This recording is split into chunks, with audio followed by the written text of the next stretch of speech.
მოგესალმებით მეგობრებო, მე ვარ ვახო ჯაფარიძე, ფსიქოლოგი, ფსიქოთერაპევტი და ამ ვიდეოში მინდა გასწავლოთ როგორ მოიხსნათ პანიკური შეტევა იმ შემთხვევაში თუ ესეთი რამ გაწუხებთ.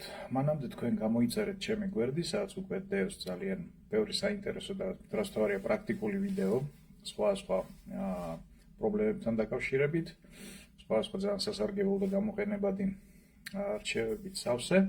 და შესაბამისად შეგიძლიათ ისინი გამოიყენოთ იმისთვის, რომ გააუმჯობესოთ თქვენი ცხოვრება.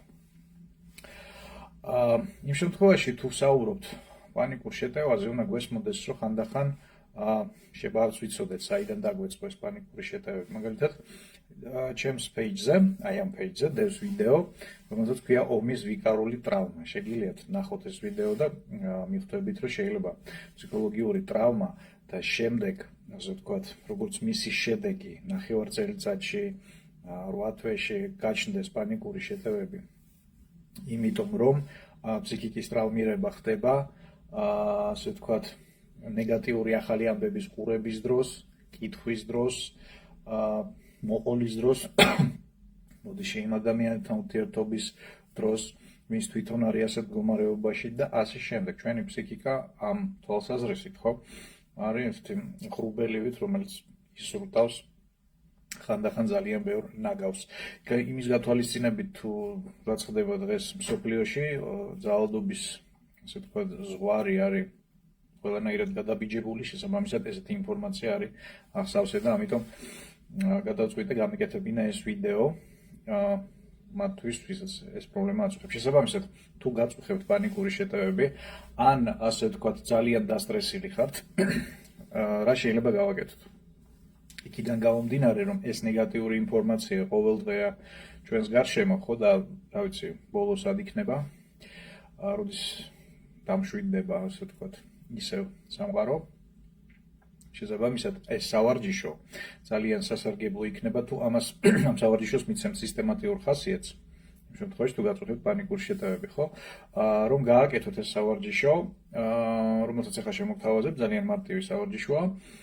დაძინებამდე, აი დაძინებასთან ახლოს, იმიტომ რომ ამ სავარჯიშოს გაკეთების შემდეგ შეიძლება ისე მოდუნდეთ, რომ აღარვის კეთების თავი არ გქონდეთ, ერთი სურვილი გქონდეთ, რომ სადმე თავი მიდოთ და ტკბილად დაიძინოთ, ხო?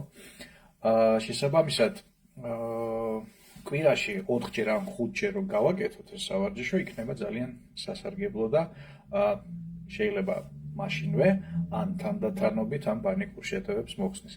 კიდევ ერთი მნიშვნელოვანი მომენტი.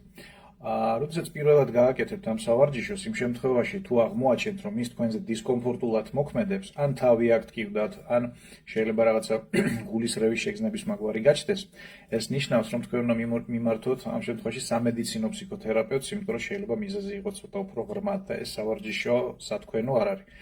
თუ სავარჯიშოს გაკეთების შემდეგ, აი მოდუნდით და მეტი, ასე ვთქვათ, შვება იგრძენთ, ამ შემთხვევაში შეგიძლიათ გააგრძელოთ.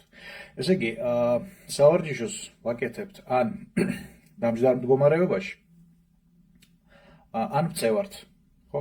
უმჯობესია ვისწავლოთ, ასე ვთქვათ, 1-2-ჯერ გავაკეთოთ ისე რომ ვიჯდეთ, შემდეგ, როდესაც, ასე ვთქვათ, ვისწავლით ამ სავარჯიშოს გაკეთება, შეიძლება ვაკეთოთ ეს ზურგზე დავწვეთ და ისე.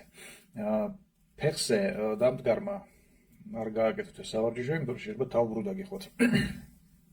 თუ სხვა გამოსავალი არ გაქვთ, ხო? მინიმუმ 1 ხელი, უმჯობესია 2 ხელი მოკიდეთ რამეს.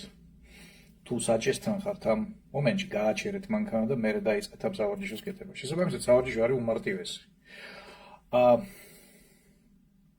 თავი გვაქვს გაჩერებული ერთ ადგილას. ვცდილობთ ნორმალურად ვისუნთქოთ და ვაკეთებთ თვალის მოძრაობებს. თვალის მოძრაობების სერიას. ესე იგი, პირველი თვალის მოძრაობების სერია არის ვერტიკალური, ზემოთ, ქვემოთ.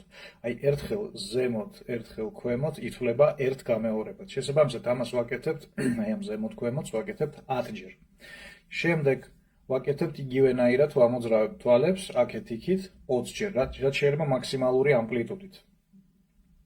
ესე იგი, პირველი იყო ვერტიკალური, შემდეგ ჰორიზონტალურად ვაკეთებთ 10 მოძრაობას, ანუ აქეთ-იქით ითვლება ერთად, ხო?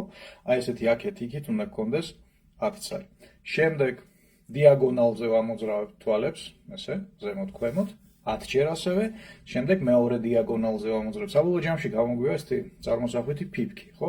1 2 3 4 ერთხელ რომ გავაკეთებთ ამ სავარჯიშოს 1000 ჯერ მერე კიდევ ერთხელ გავაკეთოთ ეს 1 2 3 4 გამეორებები და კიდევ ერთხელ ანუ ამას ვაკეთებთ 3 სერიად ამის შემდეგ ისე მოდუნდებით რომ სავარაუდოდ კარგად კბილად ჩაგეძინებათ ყველგვარი ასე ვთქვათ პანიკური შეტევების გარეშე და იმისთვის რომ ეს პრობლემა ნელ-ნელა დაძლიოთ შეიძლება სწრაფადაც დაძლიოთ რაც მაგი გამოვიწყოთ ხო მაგრამ როგორც წესი პრაქტიკა რას გვეუბნება რომ თანდათან ხდება პანიკური შეტევების ესე ვთქვათ გაიშვიათება აი ამისთვის გვჭირდება რომ ვაკეთოთ ეს 1 თვის განმავლობაში კვირაში 4 ჯერ ან 5 ჯერ მაინც აი ესეთი მარტივი საკმაოდ ქმეეთი სავარჯიშო რომელიც გვაძლევს საშუალებას რომ ეს პრობლემა როგორც მინიმუმ შევამსუბუქოთ და მაქსიმუმ საერთოდ გავთავისუფლდეთ მისგან აბა გისურვებთ